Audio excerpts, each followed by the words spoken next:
Apocalipsis, y hoy empezamos un nuevo libro. ¿Cuál es el libro? ¿Efesios? El libro mormón. No, no es cierto. No, pues no, Efesios no. ¿Romanos? Y va a ser Romanos. Ok. Va a ser Romanos, la epístola a los Romanos, y vamos a empezar con la introducción. Es muy importante. Esta epístola ha sido muy importante en la historia del cristianismo. Esta epístola ha cambiado la vida de muchas personas. Muchos héroes de la fe que nosotros hoy conocemos y que nosotros hoy validamos en la historia del cristianismo han sido afectados por esta epístola, la epístola a los Romanos. Hay algunos escritores que dicen que si Pablo nada más hubiera escrito esta epístola, con esta bastaba. Si no hubiera habido otra epístola, no importaba, con tan solo esta epístola. Es la epístola maestra, podríamos decirlo así, la epístola más teológica que hay de todas las epístolas. Algunos comentaristas opinan el evangelio condensado de Jesucristo. ¿Sí? Aunque no hubiera evangelios, con analizar la epístola a los Romanos, veríamos el evangelio de Jesucristo aquí plasmado. Pablo, con una gran pasión, escribe esta epístola, ¿verdad? Y entonces nosotros podemos ver esta parte. Ha sido importantísima, como les decía, para muchos despertares cristianos. ¿Sí? Entonces nosotros podemos ver algunos, voy a nombrar algunos, por ejemplo, Agustín de Hipona, uno de los teólogos conocidos como uno de los teólogos más grandes de toda la historia, ¿sí? Aurelius Agustinis. Este personaje estaba, como monje, estaba terriblemente frustrado porque sus iniquidades le venían a cada momento. Él se sentía terriblemente culpable. Y un día, tirado en el piso, llorándole a Dios por sus iniquidades y por sus rebeliones, escuchó a un niño o una niña que venía diciendo en el latín, tole lege, tole lege. Y él lo entendió de esta manera, toma y lee, ¿verdad? Que Dios le estaba diciendo, toma y lee, toma y lee. Entonces él entendió que el primer pergamino que tomara, Dios le iba a hablar ahí. Y al agarrar el pergamino al azar, agarra Romanos, ¿sí? Y al abrir, Dios habla a su vida a través de esta epístola y él cae en dulce paz a través de este llamado, ¿sí? Vamos a Romanos capítulo 13, versículos 13 y 14. ¿Romanos qué? Capítulo 13. Versículo 13 y 14. 13 y 14. Uh-huh. ¿Ya están? Ya, bendición. Andemos como de día, honestamente, no en glotonerías y borracheras, no en lujurias y lascivias, no en contiendas y envidia. Y el 14. Sino vestíos del Señor Jesucristo y no proveáis para los deseos de la carne. Andemos, ¿verdad? Como de día, honestamente, no en glotonerías, no en borracheras, no en lujurias, no en lascivias, no en contiendas, no en envidias, le podríamos aumentar, no en mentiras, no en mil cosas, ¿verdad? Sino vístanse del Señor Jesucristo y no proveáis para los deseos de la carne. Dice Juan, esto lo vamos a ver en su momento, pero aquí dice Agustín de Hipona que al leer esto, ¿verdad? Dice, de inmediato, con las últimas palabras de esta frase, fue como si una luz de alivio frente a toda mi ansiedad inundó mi corazón. Todas las sombras de duda se desvanecieron.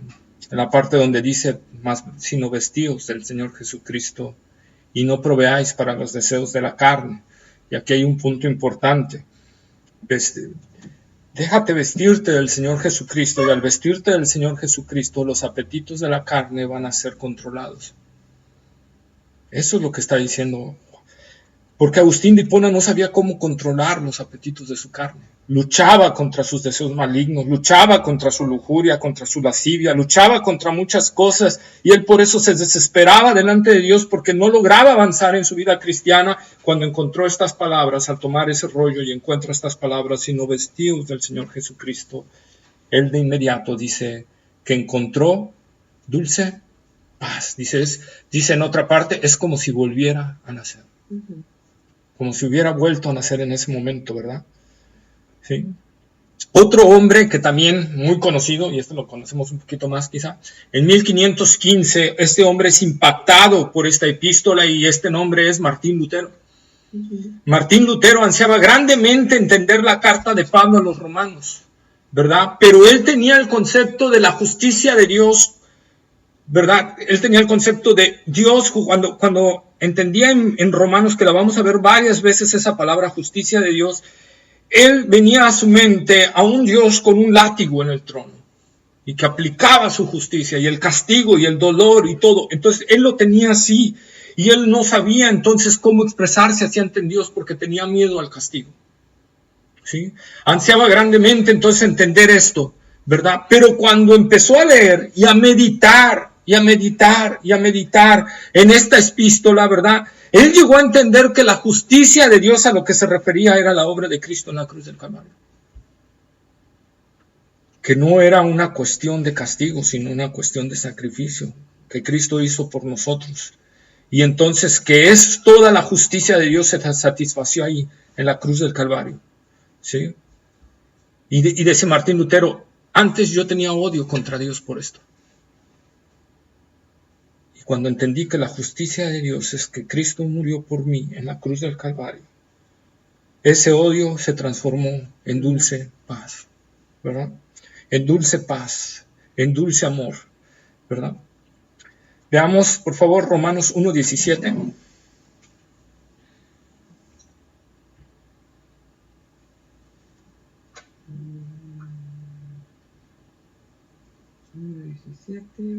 Dice, porque en el Evangelio la justicia de Dios se revela por fe y para fe, como está escrito, mas el justo por la fe vivirá. Estas son las palabras este es el versículo que impactó la vida de Martín Lutero y sobre todo la parte, mas el justo por la fe vivirá, ¿verdad? Y otra vez aquí también Martín Lutero dice, es como si volviera a haber nacido, es como si se me hubieran abierto el cielo, la entrada, y yo pudiera entrar en ese momento, ¿verdad? Otro personaje que fue impactado por esta epístola es Juan Wesley, ¿verdad? Juan Wesley ya llevaba mucho tiempo ministrando el evangelio, mucho tiempo hablando y predicando en los Estados Unidos, hasta que en el año de 1738, en una embarcación, oye predicar a los moravos. Ellos ya habían oído hablar de ellos y se acerca, y al estar escuchando al predicador que estaba hablando sobre el comentario bíblico de Romanos de Martín Lutero, ¿verdad? Cuando oyó estas palabras de la epístola de Romanos, otra vez sucedió algo. Y dice así literalmente, mientras este predicador describía el cambio que Dios obra en el corazón mediante la fe en Cristo, sentí algo, sentí un extraño calor en mi corazón, sentí que si confiaba en Cristo y solamente en Cristo para mi salvación, y también me fue dada una seguridad de que Él se había llevado mis pecados, incluso a mí mismo, y que me había salvado de la ley, del pecado y de la muerte. ¿Verdad? Esa fue la experiencia de Juan Wesley al estar oyendo predicar la epístola a los romanos. Juan Calvino dice, otro de los teólogos grandes del cristianismo, una persona muy metida en el estudio dice, cuando cualquier persona adquiere un conocimiento de esta epístola, se abre ante él una puerta de acceso a los tesoros más recónditos de la Escritura. Martín Lutero dice, Romanos es la parte central del Nuevo Testamento y el Evangelio más depurado. Friedrich Godet, el notorio comentarista suizo, llamó al libro de Romanos la catedral de la fe cristiana. En el siglo XVI, William Tyndale, el famoso traductor de ese tiempo de las Escrituras al lenguaje, ¿verdad?, alemán, por cuanto esta epístola es por excelencia la parte central del Nuevo Testamento y su más pura condensación de evangelio, es decir, de nuevas de gran gozo que nosotros llamamos evangelio, así como una luz y un camino que conduce a todo el conjunto de las Escrituras. Creo que resulta indispensable que todo cristiano no solamente la conozca de memoria sin el libro a la mano, sino también se ejercite en ello de continuo como si fuera el pan diario del alma. El otro expositor bíblico, Donald Graham Van Horst, transmitió por radio mensajes semanales, una vez a la semana, sobre la carta a los romanos. ¿Saben cuánto duró haciendo esta exposición? una vez por semana, durante 11 años, habló de la epístola a los romanos sin repetir un mensaje. La carta a los romanos influyó y transformó la vida de John Bunyan, el creador del Progreso del Peregrino, para convertirlo en el gigante espiritual y maestro literario que hoy conocemos. Fue a través del estudio de esta epístola. F.F. Bruce, otro comentarista bíblico muy famoso, nos dice: es imposible anticipar lo que pueda ocurrir cuando la gente comience a estudiar la carta a los romanos. Por consiguiente, conviene que los que vienen leyendo hasta aquí se preparen para afrontar las consecuencias de seguir leyendo. Quedan advertidos. Bruce llama a los romanos una declaración sostenida y coherente del Evangelio. ¿Sí? Entonces nosotros podemos ver aquí la vida de bastantes personas que han sido impactadas, ¿verdad? Al estar o escuchando, al estar meditando esta epístola. Por eso es tan importante conocerla. ¿Sí? Por eso es lo importante que le pongamos atención a esto y que le demos el debido respeto. ¿Sí? Romanos es la carta que más cita al Antiguo Testamento, 57 veces. Pablo cita el Antiguo Testamento 57 veces en esta epístola. La palabra Dios aparece 154 veces, ley 77 veces, Cristo 66 veces, pecado 45 y fe 40 veces. Entonces, nosotros podemos ver aquí, vamos a ver por qué cita tanto el Antiguo Testamento Pablo, porque a Pablo está hablándole, ¿verdad? Y diciéndole a los romanos que no es algo novedoso, que es algo que venía desde la antigüedad profetizado, y por eso respalda todo con el Antiguo Testamento. ¿Sí? No, las nuevas de gran gozo no son tan nuevas, sino desde Génesis capítulo 3, versículo 15 encontramos esas buenas nuevas de gran gozo. ¿Sí? Cuando de la generación de la mujer, dijo Jesús, iba a levantar a alguien que iba a aplastar la cabeza del enemigo, y ese quién iba a ser, Jesucristo. Desde ahí estaba lo que le llaman los teólogos el protoevangelio, ¿verdad? Y desde ahí todo empieza a plasmarse y empezamos a ver a Cristo en todo el Antiguo Testamento, de una u otra manera, ¿verdad? ¿Cuándo fue escrita esta carta? Entre el año 54 y 58 después de Cristo, ¿verdad?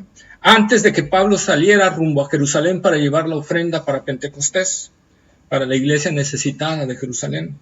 Vamos a Romanos 15, 25, por favor. ¿A Romanos qué? 15, 25.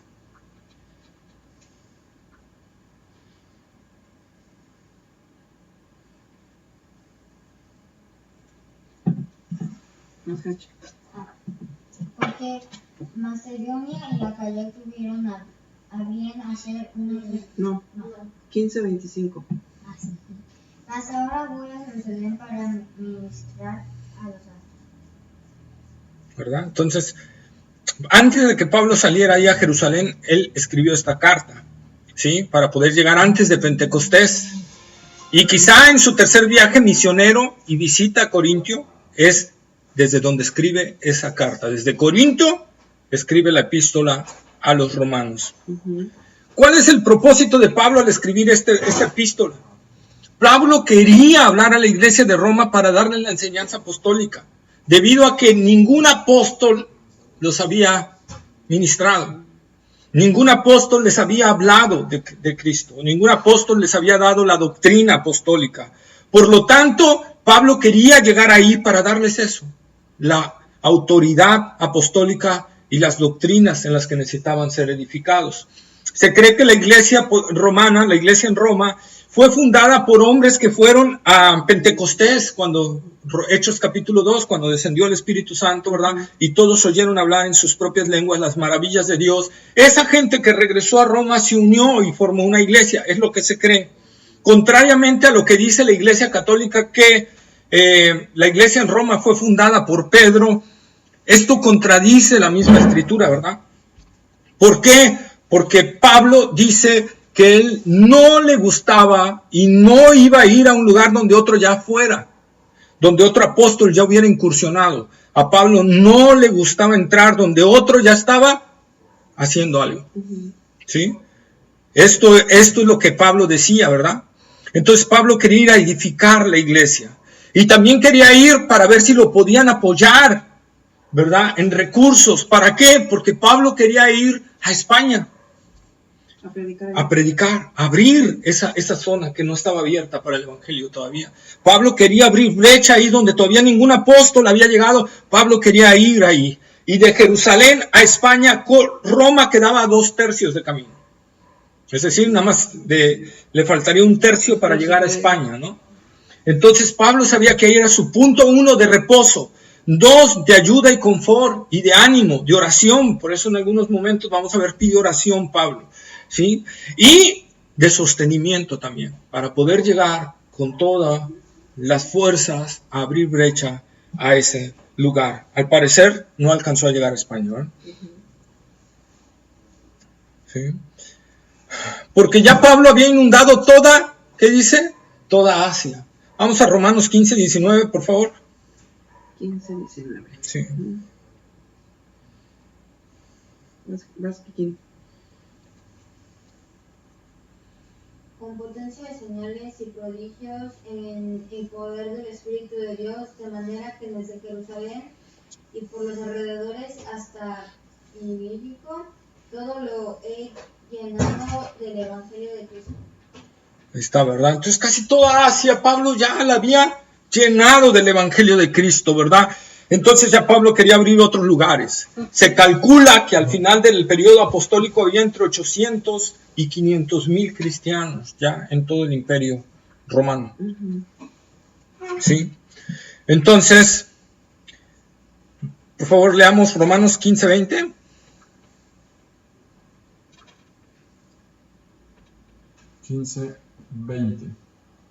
¿Ya están? Dice, y de esta manera me esforcé a predicar el Evangelio, no donde Cristo yo hubiese sido nombrado, para no edificar sobre fundamento ajeno. Segunda de Corintios 10, 16. Segunda de Corintios 10, 16.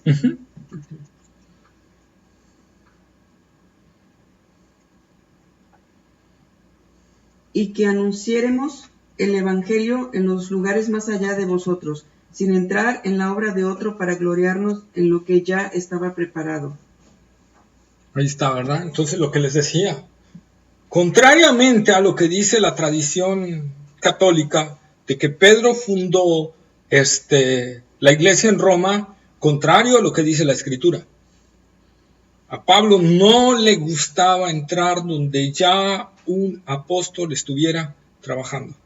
O sea que si hubiera Pedro estado ahí, Pablo no entra a Roma. Así es. Y fue, o sea que Pablo fue el primero que evangelizó el pueblo. Así es, que llegó a darle, ya, acordémonos lo que dije, ya había gente, ya estaba esa iglesia formada, sí, pero no había ni un apóstol dándoles la doctrina. Correcta. Así es. Entonces, por eso Pablo quería ir, y varias veces, dice la Escritura, fue estorbado. Dice, he querido ir varias veces, pero he sido estorbado. No nos dice la Escritura de qué forma, si Satanás, una enfermedad o algún detalle, pero de alguna u otra forma fue impedido o había sido impedido todas las veces que había querido ir a Roma, ¿verdad? Y dice, y hasta ahora he sido estorbado, pero prontamente voy a estar con ustedes, ¿sí? Porque estoy orando a Dios por eso y sé que pronto voy a estar ahí con ustedes, ¿verdad? El problema que había en la iglesia de Roma es que había judíos y cristianos revueltos y en su mayoría eran gentiles. Por lo tanto, los judíos, los pocos judíos que habían, veían la observancia de la ley todavía, ¿sí? Y por lo tanto quería que los gentiles obedecieran la ley. Y como los gentiles no querían obedecer la ley, los llamaban libertinos. Entonces había un problema ahí de ese tipo. Por eso vamos a ver constantemente en la epístola a los romanos este detalle, ¿sí? Donde Pablo viene a aclarar estos puntos y a tratar de poner la verdad y paz entre ambos grupos, ¿sí? Es el motivo de la epístola, traer la verdad y traer la paz entre ambos, entre judíos y gentiles, ¿sí? Pablo era el más adecuado para esto. ¿Por qué? Porque él era un judío apasionado. Vamos a Romanos capítulo 9, versículo 1 al 3.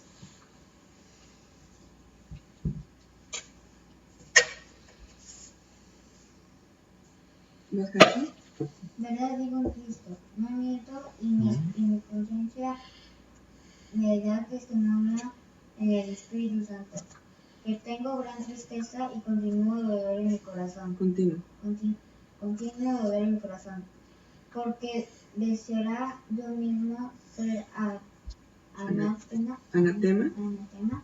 separado de Cristo por amor a mis hermanos, a los que son mis parientes en la carne. Ahí está, ¿verdad? Entonces Pablo era un apasionado judío.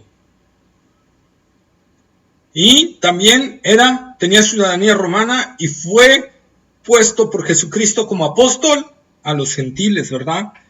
Romanos capítulo 11, versículo 13. Sí, 11, 13. Porque a vosotros habló gentiles, por cuanto yo soy apóstol a los gentiles, honro mi ministerio. Ahí está, apóstol a los gentiles. El Señor lo llamó para eso, para ser apóstol a los gentiles. Entonces era la persona más adecuada para limar estas asperezas, ¿verdad? ¿Y para qué? Para traer la verdad y para recibir el apoyo también de esta iglesia, como vimos, ¿verdad? ¿Qué contiene esta epístola? Pablo desarrolla en esta epístola dos temas capitales. Uno, la justificación por la fe en Cristo Jesús. Es un tema central en esta epístola. Justificación por la fe en Cristo Jesús. Y dos, la igualdad entre judíos y gentiles. Son estos dos temas que resaltan en toda esta epístola, ¿verdad? Nosotros los vamos a estar viendo. Ahora, nosotros vamos a notar que en Romanos capítulo 1, versículos 1 al 17, Pablo utiliza mucho yo, me, mi, ¿sí? Alrededor de unas 20 veces en estos 17 versículos. ¿Qué está lo que está diciendo Pablo aquí? Pablo está hablando que quiere entrar en una relación muy personal con estas personas. Anhela tener una relación muy personal, está ansioso de conocerlos y de instalar esa relación entre los dos. Por eso Pablo dice para ser mutuamente confortados, mutuamente ministrados en el Evangelio. ¿Sí? Entonces, esta epístola, por todo lo que nos está narrando, va a traer cosas muy buenas. Así que de tarea va a haber que estudiar el capítulo 1 varias veces, una vez al día, cuando menos, leerlo. Hasta que terminemos el capítulo 1, estar leyendo el capítulo 1, el capítulo 1, el capítulo 1, el capítulo 1. ¿Sí? ¿Para qué? Para que nosotros podamos entender todo esto. Y así entramos ya al tema de la carta. Romanos capítulo 1, versículo 1.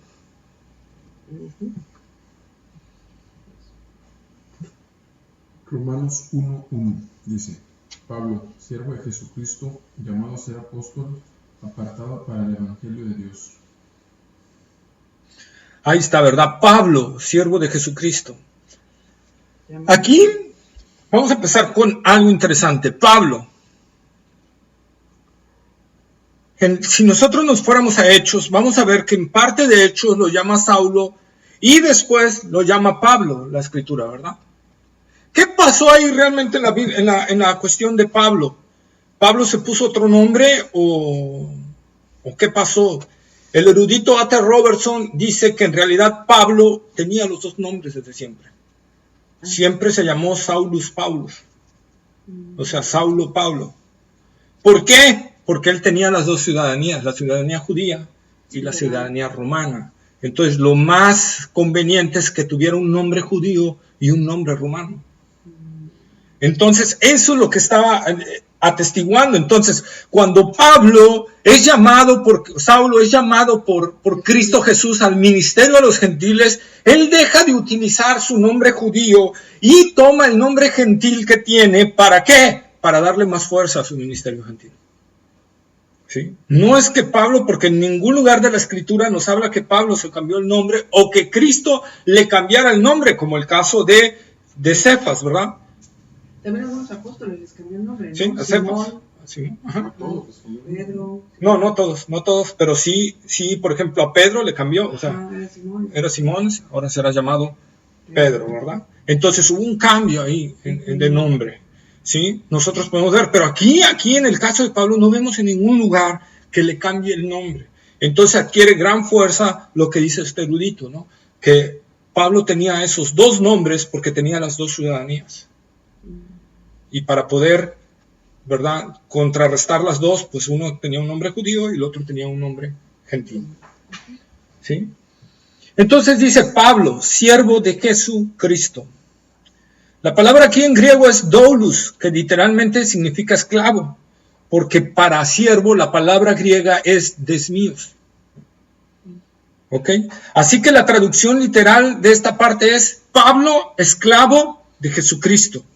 Y esta palabra doulos aparece en varias partes del Nuevo Testamento. Entre ellas, vamos a Gálatas capítulo 1, versículo 10, por favor. Gálatas capítulo 1, versículo 10. Y el siguiente que me busque, Filipenses 1:1. Filipenses 1:1. Pues busco ahora el favor de los hombres, o el de Dios, o trato de agradar a los hombres, pues si todavía agradara a los hombres, no sería siervo de Cristo. Ahí está, ¿verdad? No sería esclavo de Cristo. ¿Sí? Yo no puedo agradar a otro porque nada más tengo un Señor. Por eso Jesús dijo, ¿verdad? No podéis servir a dos señores, no puedes ser esclavo de dos. O eres uno o eres el otro, pero no puedes estar en dos. No hay medias. O eres de uno o eres del otro. Filipenses 1:1. ¿Ya? Pablo y Timoteo, siervos de Jesucristo, a todos los santos en Cristo Jesús que están en Filipos, con los obispos y diáconos. Ahí está, ¿verdad? Entonces, Pablo y Timoteo, siervos. Otra vez, el griego ahí es doulos. Algunos opinan aquí que es que las traducciones no quisieron poner la palabra real por el tiempo en que se hicieron las traducciones, como que estaba reciente lo de la esclavitud, lo de la abolición de la esclavitud y todo eso. Podría sonar muy fuerte, ¿verdad? Y hacer que muchos no vinieran al Evangelio. No entiendo por qué, porque en el tiempo de los apóstoles, la mayoría de los convertidos eran esclavos. Y ellos entendieron claramente este concepto. ¿Sí? La gran mayoría de convertidos de esos 500 o 800 mil eran esclavos. Eran gente que estaba en esclavitud. ¿Sí?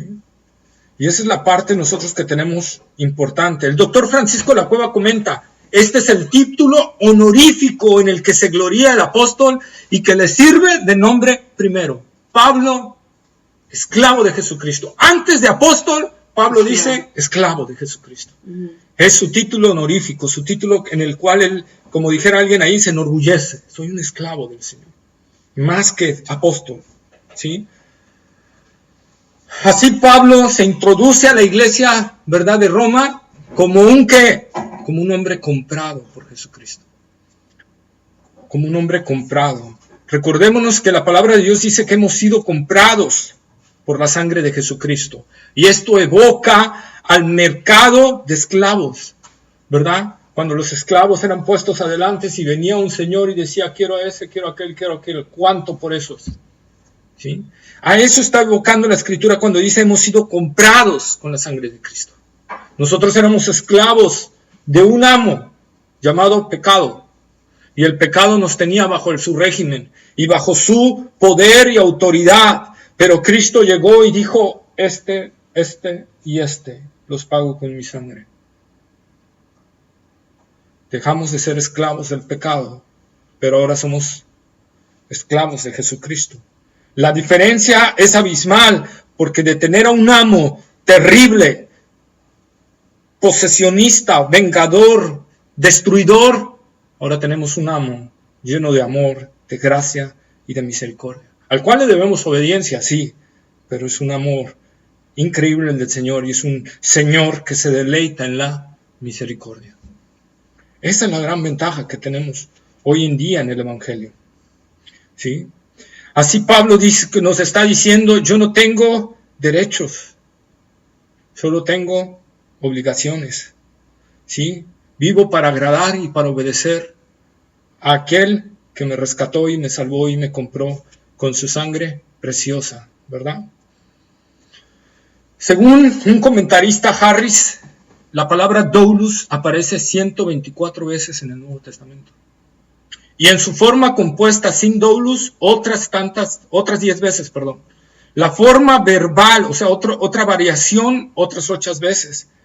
E indirectamente la palabra esclavo se le asigna a los cristianos otras tantas veces. De tal manera que vienen siendo como unas 300 veces la que de manera directa o indirecta la palabra del Señor se refiere a los cristianos como esclavos de Jesucristo. ¿Sí? Entonces, esa es la parte que nosotros tenemos que ver. La palabra hebrea equivalente a doulos es ebet del Antiguo Testamento. ¿Por qué tomo esto? Porque recordemos que hay una Biblia que fue traducida del Antiguo Testamento, la Septuaginta. La Septuaginta fue pasado del hebreo, ¿verdad?, al griego. Entonces, para poder traducir las veces que hay esclavo en el hebreo, que es el hebreo ebet, tomaron la palabra griega doulos. ¿Sí? Doulos. Y se emplea cientos de veces ebet en el Antiguo Testamento. ¿Sí? 40 veces directamente sobre hombres de Dios como Moisés, Josué y todos esos. ¿Sí? Entonces nosotros podemos ver esta parte importante donde Pablo habla de este título del cual él se siente tan orgulloso, ser un esclavo de Jesucristo.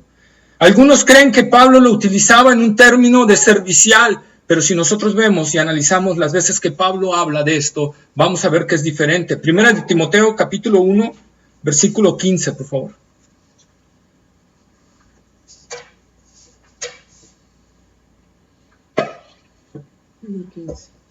¿Vas, Kiki?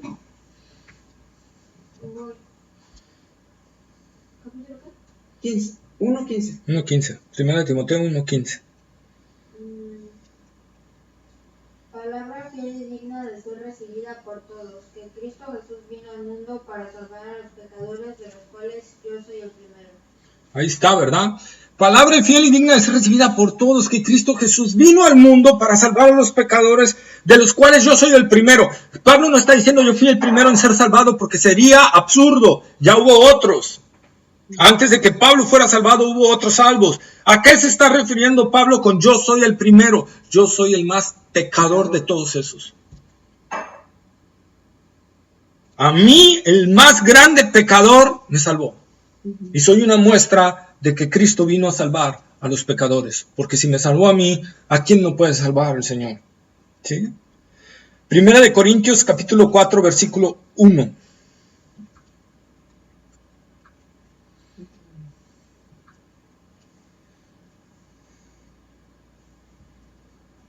¿Sí? Dice, así pues, téngannos los hombres por servidores de Cristo y administradores de los ministerios de Dios. De los misterios de Dios. Primera de Corintios 4, fíjense, ténganos los hombres por servidores de Cristo. Aquí la palabra griega utilizada, servidores, no es doulos, es uperetes. Uperetes, ¿qué quiere decir esta palabra? Literalmente remeros bajo cubierta. Y era el nivel más bajo de remeros de una embarcación romana. Era quizá el trabajo más difícil, peligroso y denigrante de ese tiempo. Y Pablo está diciendo, téngannos los hombres por remeros de Cristo. ¿Quién veía los remeros? ¿Los que estaban arriba? No. Nadie.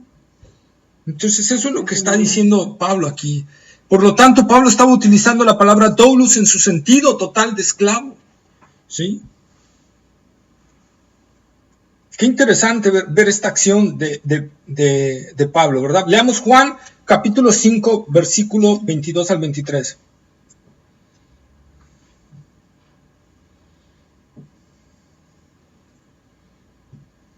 ¿22? Sí. Juan 5, Evangelio de San Juan, capítulo 5, versículos 22 al 23.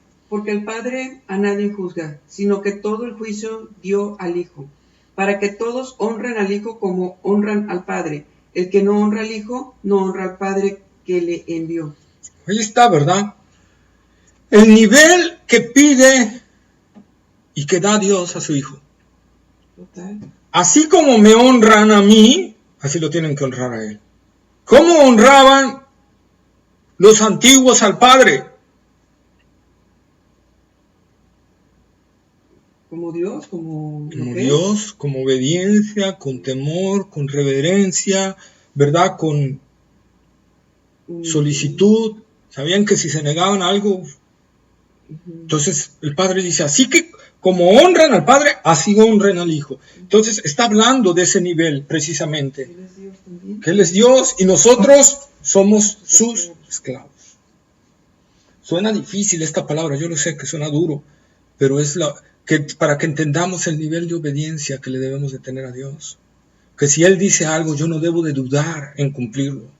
Yo no debo lo haré, no lo haré, lo haré, no lo haré. No, mi obediencia debe de ser pronta y expedita. Ese es un término de justicia, ¿verdad? Pero es mi reacción que debe de ser ante el Señor, ¿sí? Y luego dice el apóstol Pablo, llamado a ser apóstol, ahora sí, apartado para el evangelio de Dios. Literalmente, el griego diría apóstol por llamamiento. ¿Sí? Apóstol por llamamiento, o sea, que él recibió el apostolado por un llamamiento. ¿Y su llamamiento cuándo fue? En el camino a Damasco, ¿verdad? Fue directo por parte del Señor. ¿Sí? El Señor Jesús se le apareció y lo mandó a llamar. Vamos a Hechos capítulo 9, versículo 15, y el siguiente que me busque Hechos 13, 21, y el siguiente Gálatas 1, 1. Hechos 9, 15, el siguiente Hechos 13, 21, y el siguiente Gálatas 1, 1. ¿El segundo cuál era? 13, 21. Hechos 9, 15, Hechos 13, 21 y Gálatas 1, 1. ¿Cómo? A ver, tú eres Hechos 9:15. Tú eres... No, me acaba de leer Víctor, ¿no? No, yo No, yo. ¿Entonces cuál es? Hechos 9:15. Hechos 9, 15. Tú, mija, eres Hechos 13, 21. 13:21. Y luego Gálatas 1.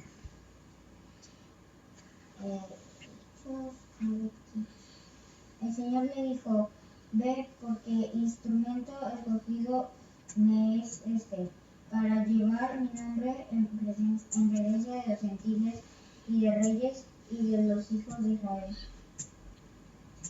13, 21. Luego pidieron rey y Dios le dio a Saúl, hijo de Cis, varón de la tribu de Benjamín, por 40 años. 13, 21, ¿sí? ¿Sí? Perdón. Hechos 13, 21, ¿sí? Perdón, entonces estoy en una mal cita. Gálatas 1, 1. Dice Pablo, apóstol, no de hombres ni por hombre, sino por Jesucristo y por Dios, el Padre que lo resucitó de los muertos. Ahí está, ¿verdad? Entonces nosotros ahorita vamos a ver a través de estas citas las características de un apóstol. Vamos a ver qué características debe de tener un apóstol. En primer lugar, debe haber caminado con Cristo.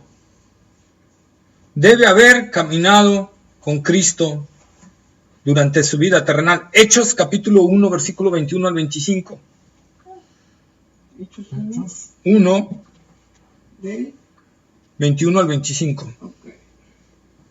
Dice, es necesario pues que de estos hombres que han estado juntos con nosotros todo el tiempo que el Señor Jesús entraba y salía entre nosotros, comenzando desde el bautizo de Juan hasta el día en que de entre nosotros fue recibido arriba, uno se ha hecho testigo con nosotros de su resurrección, y señalaron a dos, a José llamado Barsabás, que tenía por sobrenombre Justo, y a Matías.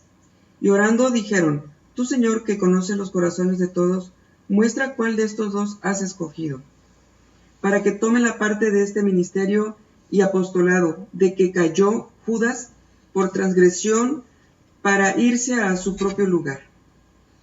Ahí está, ¿verdad? Entonces claramente decían, alguien que haya estado en nosotros desde el bautismo de Juan hasta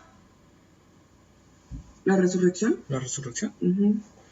Para poder tomar lugar en el apostolado de Pablo. Entonces esa era una característica. Segunda característica, haber visto a Cristo resucitado. ¿Sí? Era otra característica que necesitaban tener. Hechos 9:15.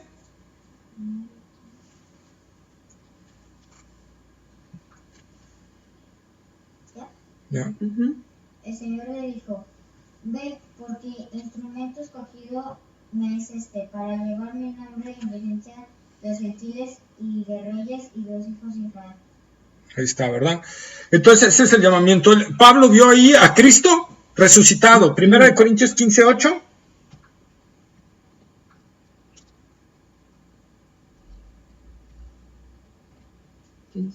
Recordemos la cita que leímos de Hechos 21:25, hasta ver a Cristo resucitado, desde Juan hasta ver a Cristo resucitado. ¿Sí? Y el último de todos, como a un abortivo, me pareció a mí. ¿Verdad? Ahí está. Y aquí es interesante algo, y ver algo importante en el apostolado del Pablo. Dice, y a lo último de todos, ¿por qué dice y a lo último de todos? Como un abortivo. O sea, como alguien que no tenía que haber sido. Y lo estaba, sin embargo fue. Al último de todos. Desde ahí podemos ver que el último apóstol en ser llamado fue Pablo. Por lo tanto, el ministerio apostólico nuevo es una falsedad y una mentira totalmente. Porque en primer lugar no caminaron con Cristo. En segundo lugar no vieron a Cristo resucitado. En tercer lugar, Pablo dice que fue el último, como un abortivo. ¿Estos qué pueden decir? Como un feto. No, ¿verdad? Entonces, nosotros podemos ver la falsedad del ministerio apostólico. Dos, la tercera característica, haber sido elegidos, llamados y enviados por Cristo mismo. ¿Sí? O sea, haber recibido el mandato directamente de Él. ¿Sí? Vamos a Juan, Evangelio de San Juan, capítulo 6, versículo 70. ¿Juan qué? Juan 10. 6:70. Y Gálatas 1:6, que me busque otro, por favor. ¿Quién va? ¿Tú vas? No. Tú le dices ahorita, ¿no es tú? ¿Y Ok. cuál es el otro? Gálatas 1:6. Juan 6:70 dice, Jesús les respondió, ¿no os he escogido yo a vosotros los 12 y uno de vosotros es diablo? Ahí está, ¿verdad? Toqué la pantalla, perdón, discúlpame.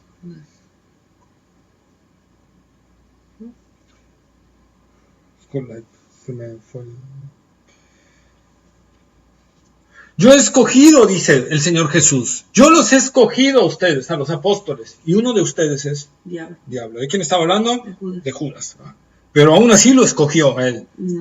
Sabiendo que no estaba convertido en nada, lo escogió. Porque había un propósito para escogerlo. ¿Sí? Entonces, Gálatas 1:6. Sí. Estoy maravillado de que tan pronto os hayáis alejado del que os llamó por la gracia de Cristo para seguir un evangelio diferente. Ahí está, ¿verdad? Es seguir un evangelio diferente. Entonces el mandato tiene que haber sido recibido directamente del Señor. Y ese mandato fue fundamentar ese evangelio. Y es una de las funciones de los apóstoles, poner el fundamento de ese evangelio. Por lo tanto, solo hay un evangelio, no hay muchos. Y el único evangelio que debemos de seguir es el que fundamentaron los apóstoles. Y nada más. Y por eso dice Pablo en Gálatas, o sea, tan pronto se alejaron del verdadero evangelio. O sea, tiene 3-4 años que los acabo de dejar. ¿Y ya se alejaron? Estoy sorprendido, dice Pablo. Estoy sorprendido. Más que maravillado es sorprendido, ¿verdad? Sí, pues estaba impactado Pablo, en pocas palabras. ¿Cómo? O sea, tan pronto. Ni siquiera una generación, o sea, a ustedes mismos que yo los enseñé directamente, ¿están siguiendo otro evangelio que el que está puesto? ¿Verdad? Entonces, 1, haber caminado con Cristo. 2, haber visto a Cristo resucitado. 3, haber sido elegido, llamado y enviado por Cristo directamente. ¿Verdad? 4, haber sido enseñados por Él. Los 12 apóstoles fueron enseñados directamente por Cristo. Y Pablo, a ver, Gálatas 1:2, por favor, y Efesios 3:3. No, Efesios 3:3 y Gálatas 1:2.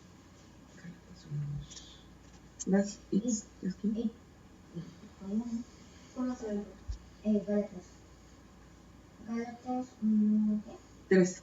Gálatas 1:2. Ajá. y todos los hermanos que están conmigo a las iglesias de Galacia. ¿El otro es Efesios qué? Efesios 3:3.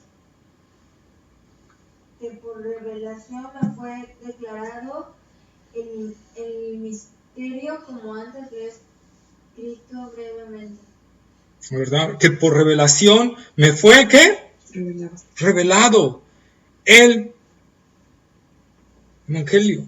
¿Por quién le dio esa revelación? Si nosotros viéramos en Hechos y todo, Cristo mismo le dio esa revelación a Pablo, directamente. No fue la enseñanza con los 12 apóstoles, pero directamente lo hace en otro tiempo. Así es. Cuando Dios llama a Pablo, lo voy a, para no dar tantas citas, estoy condensándolo bastante, cuando Pablo es llamado y Dios le hace recuperar la vista, ¿verdad?, por medio de Ananías, entonces Pablo después de eso se va 3 años a Arabia. ¿A dónde? Arabia. En esos 3 años, ¿qué hace en Arabia? Oración y estudio de la palabra, oración y estudio de la palabra, oración y estudio de la palabra, se la llevó. Y ahí es donde dice que Cristo viene y le enseña directamente el Evangelio. Dice, por eso no consulté con ninguno de los apóstoles. Le fue enseñado directamente, entonces él fue enseñado directamente por el Señor. Entonces, un requisito es haber sido enseñado directamente por Cristo Jesús. Lo cual otra vez ninguno de los apóstoles lo cumple de hoy en día. ¿Verdad? Ninguno lo cumple hoy en día. Siguiente característica, no las enumeré. Respaldo en milagros y prodigios. Era el respaldo que Dios le había dado a los apóstoles. Hechos capítulo 19, versículos 11 al 13. Y la otra es, esa no la traigo, pero ahorita se me vino. Hebreos capítulo 2, versículo 3 o 4, por ahí. ¿Hebreos lo busco? Ajá. Hechos 19, del 11 al 13.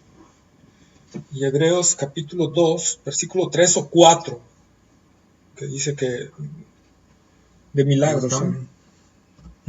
Dice, y hacía Dios milagros extraordinarios por mano de Pablo, de tal manera que aún se llevaban a los enfermos los paños o delantales de su cuerpo, y las enfermedades se iban de ellos, y los espíritus malos salían.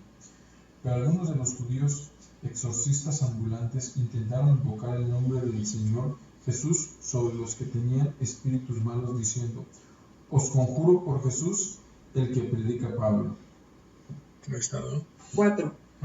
Es testificando Dios juntamente con ellos, con señales y prodigios y diversos milagros y repartimiento del Espíritu Santo según su voluntad. Ahí está. Y si leyéramos el versículo 3 con el versículo 4, nosotros nos vamos a dar cuenta que habla de terceras personas, que habla del tiempo de los apóstoles. En ese tiempo, quizá ya que se escribió Hebreos, fue uno de los últimos libros escritos, ¿verdad? Está invocando a quienes, a los apóstoles, que eran los que hacían las señales y los milagros, ¿sí? Entonces era un respaldo. Otra característica que tenían que tener, otra es que tenían que tener una revelación de la palabra de Dios. A ellos les fue revelado la palabra de Dios, ¿verdad? Por eso el fundamento está puesto sobre ellos. Romanos capítulo 16, versículo 25.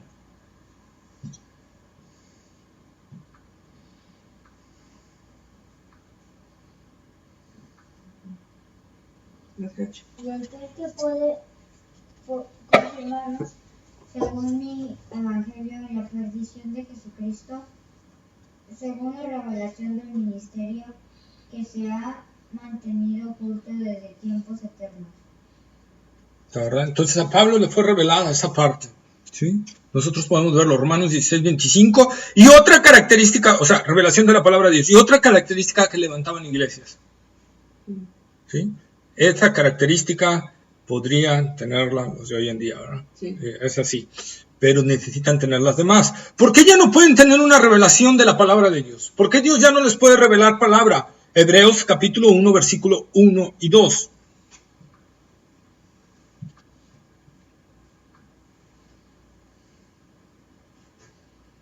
Capítulo 1, versículo 1 y 2. Dios, habiendo hablado muchas veces y de muchas maneras en otro tiempo a los padres por los profetas, en estos postreros días nos ha hablado por el Hijo, a quien constituyó heredero de todo y por quien asimismo hizo el universo. Ahí está, ¿verdad? En los postreros tiempos Dios hablaba de muchas maneras, de maneras diferentes, y todos los padres por los profetas. En estos tiempos nos ha hablado por el Hijo, dice, ¿verdad? El él no existe en el griego. La traducción literal debería de ser por Hijo. O sea que Jesucristo exactamente es la revelación total de la palabra de Dios.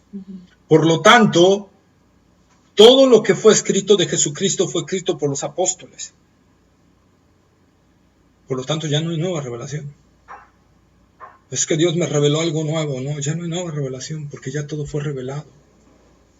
Ya todo fue dado a través de los apóstoles. Por eso dice Pablo que el fundamento está puesto sobre los apóstoles y profetas. Los profetas del Antiguo Testamento y los apóstoles, que es el Nuevo Testamento. Sobre ellos está puesto eso.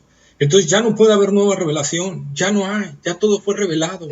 A eso se refiere con no se debe hacer ninguna añadidura a la Escritura. A la Escritura, así es. Ni quitarle ni añadirle. Ya todo está dicho. Ya todo está hablado.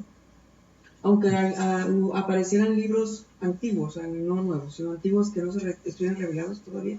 ¿Por qué ves que dicen que por ahí aparecen libros y eso?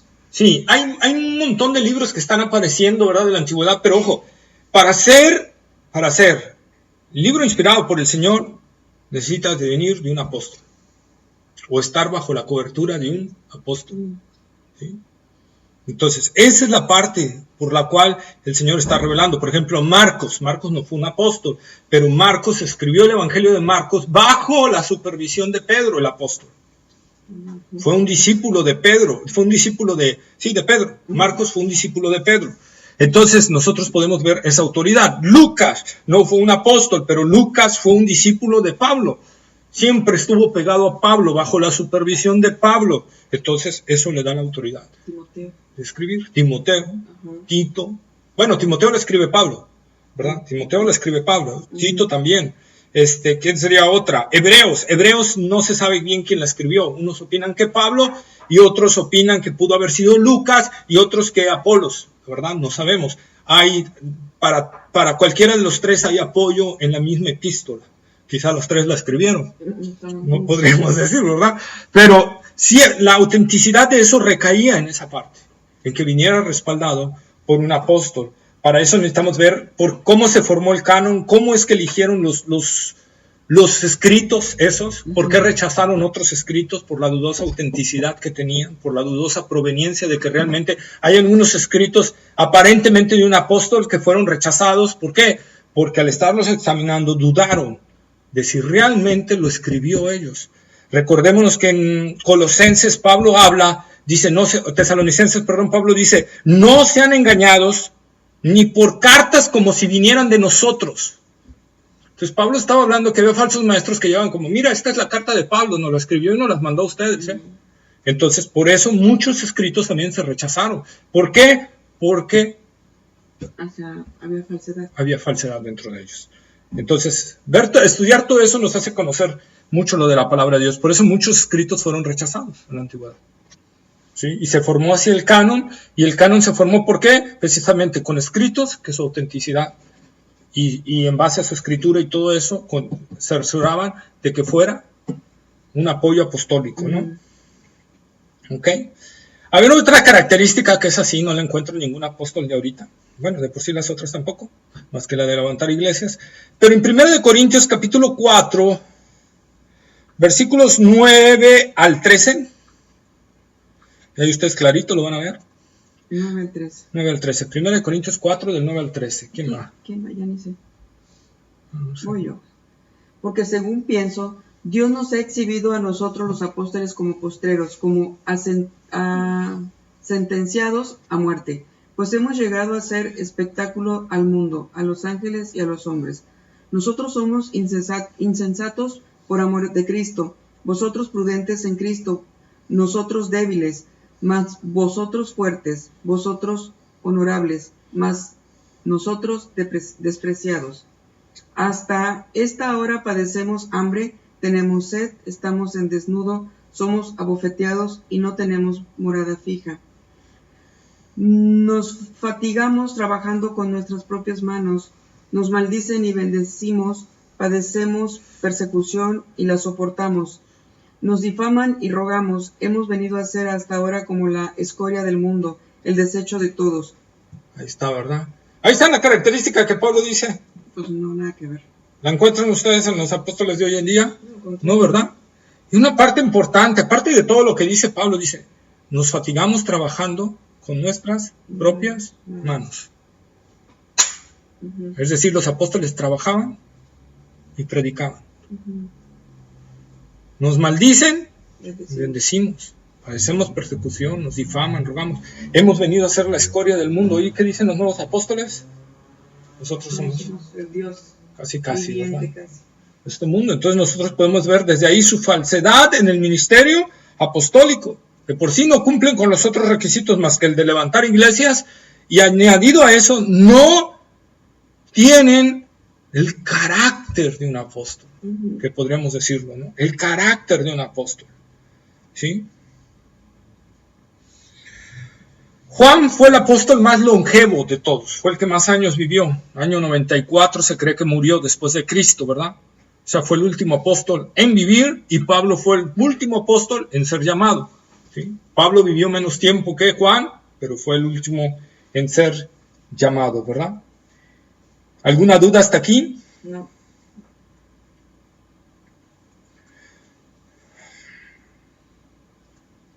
Judas capítulo 1 versículo 17. Judas, un libro antes de Apocalipsis.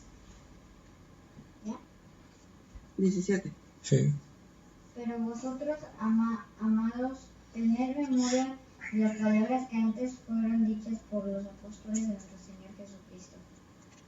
Ahí está, ¿verdad? Judas dice, acuérdense de las llamadas, de las palabras, por sí, gracias, de los apóstoles, ¿verdad?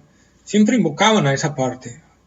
El fundamento no se puede mover, el fundamento ya ha sido puesto, es Cristo y la doctrina que Cristo le dio a los apóstoles. No puede haber una nueva revelación, no puede haber un movimiento nuevo, ¿sí? No puede haber algo que pueda variar estos fundamentos, ¿sí? Juan Calvino opina con respecto a esto que Pablo dice, apóstol por llamamiento, ¿verdad? Él se gloria diciendo simplemente que Dios es el autor de su apostolado, no él. Y que nadie piense que usurpa tal honor por sí mismo. Debemos aclarar que no todos son idóneos para el ministerio de la palabra, puesto que se requiere para ello una vocación especial, y que aun quienes se sienten muy inclinados hacia él mismo deben guardarse de ejercerlo sin vocación. En otro lugar veremos cuál es la vocación apostólica y episcopal, dice Juan Calvino, ¿no? Pero esa es la parte. Por eso Pablo dice, no, a mí me llamó el Señor. Yo no me puse, Él me llamó, ¿sí? La palabra en griega aquí utilizada para apartado es apourizo, que significa poner un límite, una línea, ¿sí? Trazar los límites que está llamando. Dios nos llamó, ¿para qué? Para ser diferentes al mundo. Un límite. Debe haber una diferencia entre ese límite y el otro extremo. Una diferencia grande. Dios nos ha llamado para hacer una diferencia, ¿sí? Debe haber, al vernos, la gente debe notar que somos apartados por Dios. Levítico capítulo 20, versículo 26, por favor. Levítico 20, 26. ¿Es un viejo? Sí, viejo. Sí. Génesis, Éxodo, Números, Levíticos 20, 26. Capítulo 20, versículo 26. Habéis pues de serme santos, porque yo Jehová soy santo y os he apartado de los pueblos para que seáis míos. Ok, ¿verdad? Ahí está. Primera de Pedro 1, 14. 14 hasta el 17, por favor. Primera de Pedro 1, 14 al 17. ¿Ya está? Como hijos obedientes, no os conforméis a los deseos que antes teníais, estando en vuestra ignorancia, sino como aquel que os llamó es santo, sed también vosotros santos en toda vuestra manera de vivir, porque escrito está, sed santos porque yo soy santo. Y si invocáis por Padre a aquel que sin acepción de personas juzga según la obra de cada uno, conducíos en temor todo el tiempo de vuestra peregrinación. Ahí está, ¿verdad? Como aquel que os llamó es santo, sed vosotros santos en toda vuestra manera de vivir. ¿Sí? Dios nos llama a una diferencia. Dios nos apartó para ser diferentes. Dios no nos apartó para ser igual. Dios nos apartó para ser luz en las tinieblas. Dios nos apartó para dar luz a los que andan en tinieblas. Dios nos apartó para que haya una diferencia entre la luz y las tinieblas. No nos llamó para ser tinieblas, nos llamó para ser luz. Entonces debe haber una clara diferencia. Así como hay una diferencia entre la luz y las tinieblas, debe haber una diferencia entre nosotros y el mundo.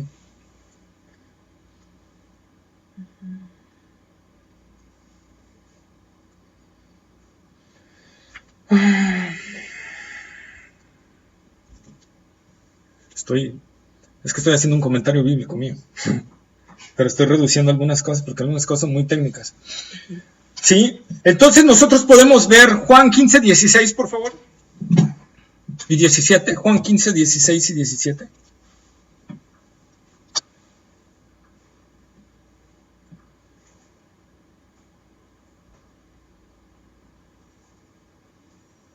Dice, no me elegisteis vosotros a mí, sino que yo os elegí a vosotros, y os he puesto para que vayáis y llevéis fruto, y vuestro fruto permanezca, para que todo lo que pidiereis al Padre en mi nombre, Él os lo dé. Todo esto os mando, que os améis unos a otros. Ahí está, ¿verdad? Entonces, otra vez, nosotros estamos viendo esa parte, ¿sí? Nosotros estamos viendo todo esto, ¿verdad? Pablo le escribe a Timoteo, vamos a hacer para condensarlo, Pablo le escribe a Timoteo, Pablo, instruido por Timoteo, ¿verdad? Perdón, le invertí los papeles. Pablo instruyó a Timoteo, ¿verdad? Y lo puso, ¿verdad? A ministrar, porque tus años de ministrarlo, un ejemplo vivo de Timoteo, una pasión viva por el Evangelio. Pero llegó un momento donde Timoteo, empieza a tener mucha confrontación con la gente que no quiere oír la doctrina como es. Entonces Timoteo empieza a querer ceder y disminuir la predicación y rebajar la predicación, ¿verdad? En algunas partes, algunos comentaristas opinan que hasta Pablo estaba empezando como que a ceder a ciertas cuestiones. Y por eso Pablo tiene que escribirle una carta y decirle a Timoteo que no se avergüence de Jesucristo ni de Pablo. Porque Timoteo estaba siendo tan presionado que empezaba a ceder.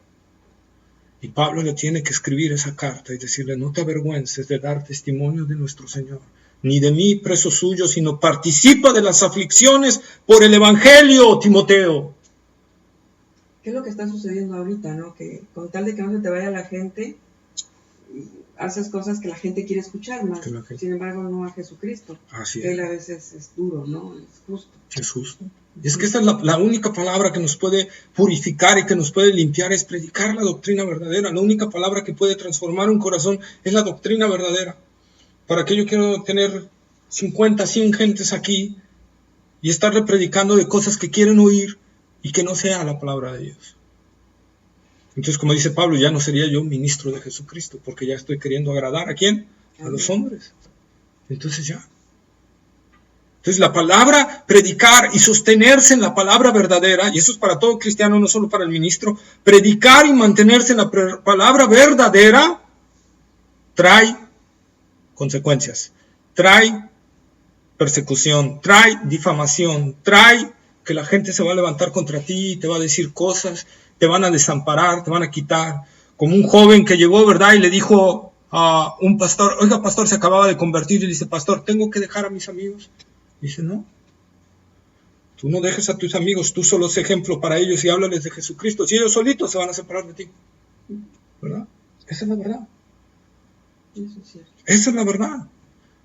El mundo no quiere oír a Cristo y es donde Cristo pide, si quieres ser mi discípulo, si en realidad quieres seguirme, atrévete a sufrir. Y si no, no me sigas. No me sigas, disfruta de este mundo.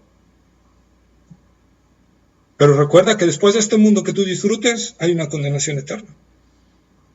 Pero el que me quiera seguir va a padecer aquí. ¿Por qué? Porque tenemos un enemigo llamado Satanás y sus ángeles, y tenemos a la gente que no está regenerada y que odia todo lo que es la verdad de Dios. ¿Sí? Esa es la verdad. El hombre natural no puede aceptar las cosas de Dios. Son locura para él, dice la palabra de Dios. ¿Sí? Ay, estos cristianos locos, fanáticos, ¿verdad? Se meten tanto al evangelio. Ay, hasta dan flojera. Recuerdo una amiga que tenía hace tiempo y que decía, es que ustedes los cristianos son bien aburridos, no se divierten, no nada. Y digo, pues es que no. Nosotros los cristianos, los auténticos cristianos, no necesitamos de licor para estar contentos. No necesitamos de fiestas para estar felices. No necesitamos de antros para disfrutar la vida. El que está en Cristo tiene un gozo sublime dentro de él, que el mundo no comprende. ¿Verdad? ¿Quién le dijo? Ay, estaba muy bonita, por cierto, ¿verdad? Claro, sí me gustaba. Pero, ¿verdad? Pero dije, ay, no, ustedes aburridísimos, ¿sabe? Entonces, nosotros podemos ver esa parte. Y a veces tenemos que renunciar hasta lo que nos guste, con tal de que, de agradar a aquel que nos tomó por soldados, que nos tomó por hijos, dice Pablo, ¿verdad? Si el mismo Timoteo, con toda la instrucción directa del apóstol Pablo, estaba empezando a ceder.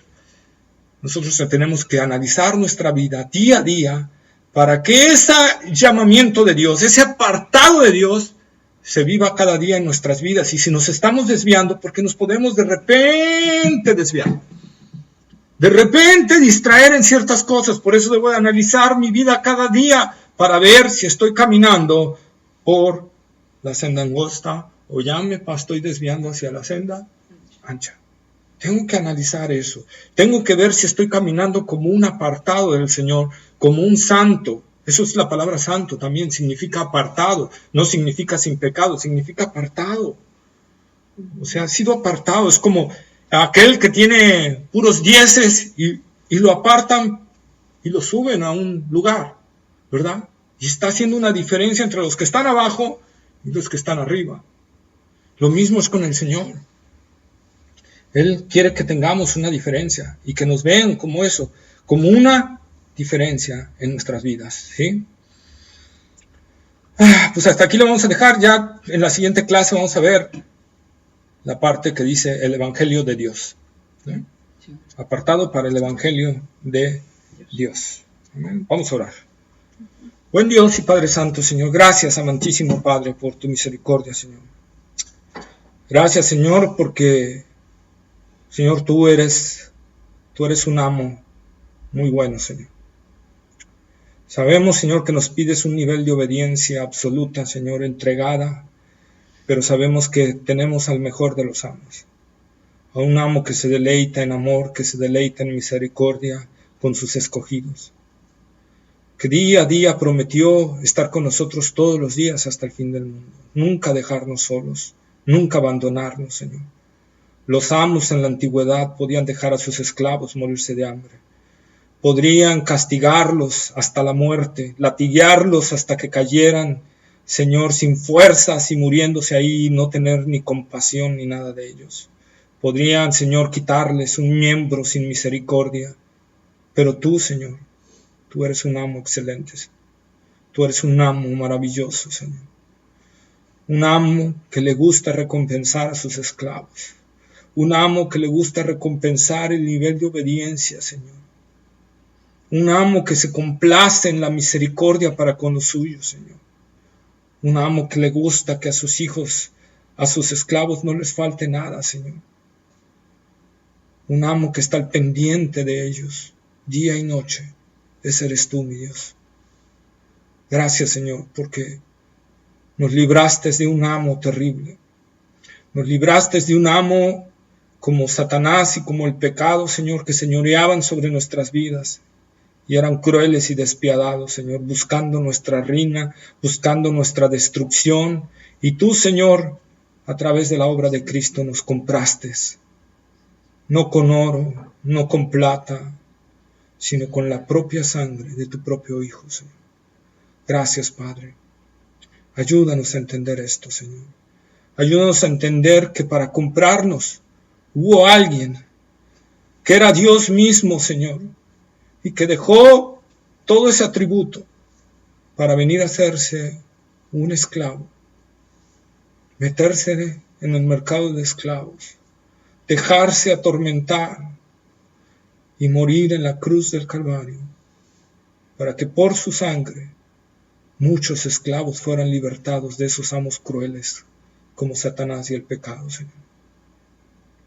Gracias, amado Dios. Te damos a ti la gloria. Ayúdanos a meditar en esta palabra y a cumplir, Señor, el que estemos leyendo todos los días esta epístola, Señor. En el nombre de Cristo Jesús te lo pedimos, Señor. Amén. Amén. Amén. Amén.